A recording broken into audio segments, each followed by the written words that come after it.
নমস্কার, বাংলা হাটে আপনাদেরকে স্বাগত। আমি শোভন রয়েছি আপনাদের সঙ্গে। আর আজ সারাদিনের যে বাছাই করা 5টি খবর তা আপনাদের কাছে তুলে ধরবো। প্রথমে যে খবরের দিকে নজর রাখবো, সামনেই রয়েছে উপনির্বাচন, অর্থাৎ 10ই জুলাই রয়েছে উপনির্বাচন। মানিকতলাতেও সেই মানিকতলায় কে প্রার্থী হবে তা নিয়ে কিন্তু নানা চর্চা শুরু হয়েছে। সাধন পাণ্ডের মেয়ে শ্রেয়া পাণ্ডের নাম কিন্তু বারে বারে উঠে আসছে, কিন্তু এখানে তৃণমূল সূত্রে যে খবর আমাদের সামনে আসছে সেখানে শ্রেয়া পাণ্ডে কিন্তু নয়, তার সাধন পাণ্ডের স্ত্রী অর্থাৎ ইতিমধ্যে কিন্তু সুপ্তি পাণ্ডের নাম জানা যাচ্ছে, তিনি হতে পারেন প্রার্থী, এমনটাই তৃণমূল সূত্রের খবর।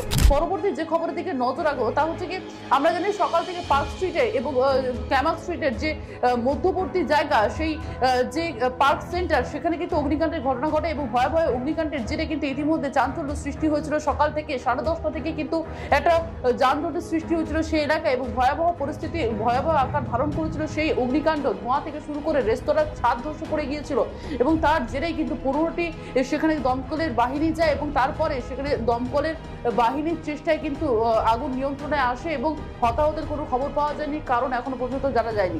চোখ রাখবো পরবর্তী খবরে। আমরা জানি উড়িষ্যাতে লোকসভা এবং বিধানসভা দুটি নির্বাচন একসঙ্গে হয়েছিল এবং দুটি নির্বাচনে বিজেপি ভালো ফল করেছিল, কিন্তু সকলের নজর ছিল যে উড়িষ্যায় কে হবে নতুন মুখ্যমন্ত্রী।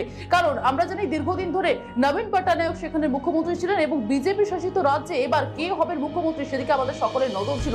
অবশেষে রাজনাথ সিং যার উড়িষ্যাতে এবং সেখানে ভূপেন্দ্র যাদবের সঙ্গে বৈঠক করেন এবং তারপরে যে নাম সামনে আসে সকলের অবসরের যে জল্পনা যে দীর্ঘদিনের ছিল সেই অবসান ঘটায় এবং সেই অবসান ঘটানোর পরে যে নাম উঠে আসে সেটি হলেন শ্রী মোহন মাঞ্ঝির নাম উঠে আসে এবং উড়িষ্যার যিনি মুখ্যমন্ত্রী হবেন মোহন মাঞ্ঝি বলে জানা গিয়েছে। চোখ রাখবো পরবর্তী খবরে। আমরা জানি ডিএ বা মহার্ঘ ভাতা নিয়ে এই রাজ্যে আন্দোলন কম হয়নি। অবশেষে আমরা দেখেছিলাম যে ডিএ বা এই মহার্ঘ ভাতা নিয়ে রাজ্য সরকার কিন্তু বেশ কয়েক মাস আগে 4% ডিএ বর্ধিত করেছিল এবং সেই ডিএ বর্ধিত করার জন্য কিন্তু ইতিমধ্যে আজকে রাজ্য সরকারের তরফ থেকে নোটিফিকেশন জারি করা হয়েছে, যেখানে বলা হয়েছে মে মাস নয় এপ্রিল মাস থেকে তাদের বর্ধিত ডিএ দেওয়া হবে। সর্বশেষ খবরের দিকে নজর রাখবো। দিল্লির মসনদে বসার পরেই বাংলার তথা আরো রাজ্যগুলিকে এনডিএ সরকার ইতিমধ্যে কিন্তু করের টাকা দিল।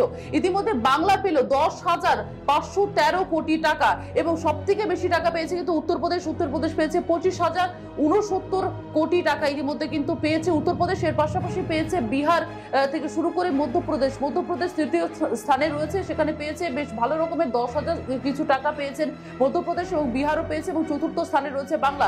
অর্থাৎ নতুন সরকার গঠনের পরে সকলের যে কিস্তির টাকা তা কিন্তু এনডিএ সরকার ইতিমধ্যে দিয়ে দিয়েছে।